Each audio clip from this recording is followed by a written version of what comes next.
How to clean your sterling silver jewelry at home with baking soda. 1. Pour water into a microwave-safe mug or bowl. Heat in the microwave for 1 to 2 minutes.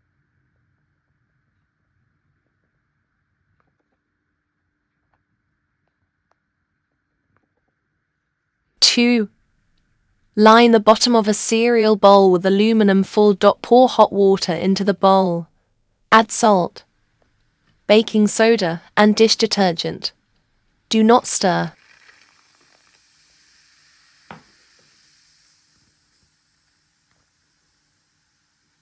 3. Rinse jewelry in cool water and dry well with a soft cloth.